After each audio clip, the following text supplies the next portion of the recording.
Hi dears, welcome back. ഇന്നൊരു special fish recipe ആയിട്ടാണ് വന്നിട്ടുള്ളത്. ഗാർലിക് ബട്ടർ സാൽമൺ സ്റ്റീക്കാണ്. വളരെ ഈസി ആയിട്ടുള്ള ഈ ഒരു റെസിപ്പി എങ്ങനെയാണെന്ന് നോക്കാം.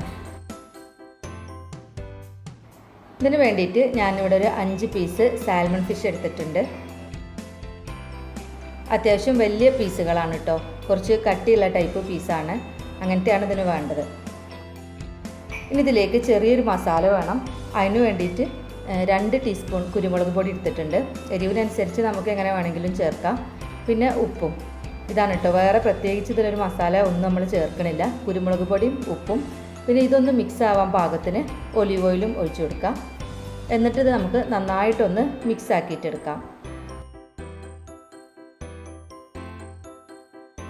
ഇനി നമുക്ക് ഈ ഒരു മിക്സ് മീനിൻ്റെ എല്ലാ ഭാഗത്തും എത്തുന്ന വിധത്തിൽ ഒന്ന് തേച്ച് കൊടുക്കാം. എല്ലാ പീസിലും തേച്ച് കൊടുക്കണം. ഇത് നമ്മൾ കുറേ നേരം മാരിനേറ്റ് ചെയ്ത് വെക്കൊന്നും ചെയ്യണില്ല കേട്ടോ. പെട്ടെന്ന് തന്നെ ഉണ്ടാക്കിയെടുക്കാൻ പറ്റിയ ഒരു ഈസി ആയിട്ടുള്ളൊരു റെസിപ്പിയാണ്. വേറെ മസാലകളൊന്നും ചേർക്കാത്തതുകൊണ്ട് തന്നെ എരിവിനനുസരിച്ച് കുരുമുളക് പൊടി ചേർത്ത് കൊടുക്കണം. നമുക്കിവിടെ അധികം എരിവ് വേണ്ടാത്തതുകൊണ്ട് ഞാൻ 2 ടീസ്പൂൺ കുരുമുളക് പൊടി മാത്രം ചേർത്തിട്ടുള്ളൂ. ഈ മിക്സ് ഒന്ന് എല്ലായിടത്തും ആക്കി കൊടുത്തതിന് ശേഷം ഉടനെ തന്നെ നമ്മളിത് ഫ്രൈ ചെയ്യുക. അപ്പോൾ ഫ്രൈ ചെയ്യാൻ വേണ്ടിയിട്ടൊരു ഫ്രൈ പാൻ വെച്ച് ചൂടാക്കുക. എന്നിട്ട് അതിലേക്കൊരു 2 ടേബിൾ സ്പൂൺ ബട്ടർ ഇട്ട് ചേർത്ത് കൊടുക്കാം. ഈ ബട്ടർ ഒന്ന് മെൽറ്റായി വരുമ്പോൾ ഇതിലേക്ക് വെളുത്തുള്ളി ചെറുതായിട്ട് അരിഞ്ഞത് ചേർത്ത് കൊടുക്കണം. ഞാനൊരു വലിയ ഉണ്ട വെളുത്തുള്ളി ഫുൾ എടുത്തിട്ടുണ്ട് കേട്ടോ, ഫുള്ളായിട്ടും വെളുത്തുള്ളി എടുത്തിട്ടുണ്ട്. എന്നിട്ട് ആ വെളുത്തുള്ളി നമ്മൾ ഇതിലേക്ക് ചേർത്ത് കൊടുക്കുക. ഈ ബട്ടറിലേക്ക് ചേർത്ത് കൊടുത്തിട്ട് നന്നായിട്ടൊന്ന് സോട്ട് ചെയ്തെടുക്കുക.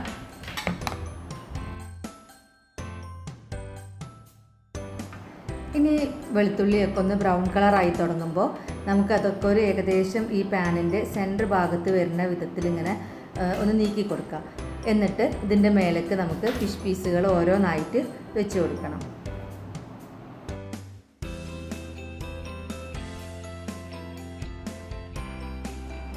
ഫിഷ് പീസൊക്കെ വെച്ച് കഴിഞ്ഞതിന് ശേഷം ഫ്ലെയിം നന്നായിട്ട് കുറച്ച് വെക്കണം. ലോ ഫ്ലെയിമിലാണ് ഇത് കുക്കാവേണ്ടത്. ഒരുപാട് ഫ്രൈ ആയി അങ്ങോട്ട് മൊരിഞ്ഞു പോകരുത്. ജസ്റ്റ് ഒന്ന് കുക്കായാൽ മതി. ചെറുതായിട്ടൊന്ന് കുക്കായി തുടങ്ങുമ്പോൾ നമുക്ക് മറ്റേ ഭാഗം തിരിച്ചിട്ട് കൊടുക്കണം. ഇത് തിരിച്ചിടുമ്പോഴും നല്ലോണം ശ്രദ്ധിക്കണം. നല്ല സോഫ്റ്റ് ആയിട്ടുള്ള ഫിഷാണ്, അതുപോലെ തന്നെ നല്ല ടേസ്റ്റി ആയിട്ടുള്ള ഫിഷാണ് കേട്ടോ. അപ്പോൾ ഇത് കൂടുതൽ മസാലയൊന്നും ചേർത്ത് ഫ്രൈ ആക്കുക, കറിയാക്കുക, അതിനൊന്നും വലിയൊരു ടേസ്റ്റ് കിട്ടില്ല. ഇതിങ്ങനെയൊക്കെ ആക്കുമ്പോഴാണ് കൂടുതൽ ടേസ്റ്റ് തോന്നിയിട്ടുള്ളത്. അപ്പോൾ അത് മറിച്ചിടുമ്പോൾ നല്ലോണം ശ്രദ്ധിച്ച് മറിച്ചിട്ട് കൊടുക്കുക, അല്ലെങ്കിൽ പൊട്ടിപ്പോവും.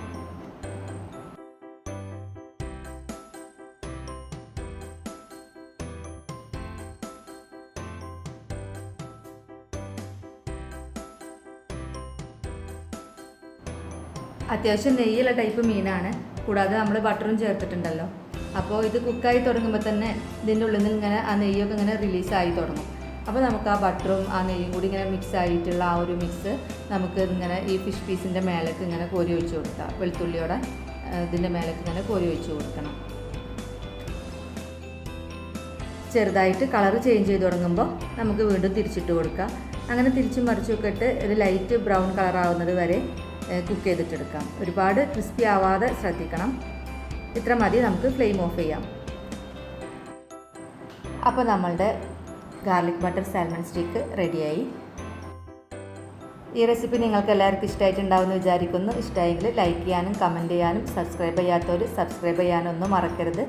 നല്ല റെസിപ്പീസും വീഡിയോസൊക്കെ ആയിട്ട് ഇനിയും കാണാം. താങ്ക്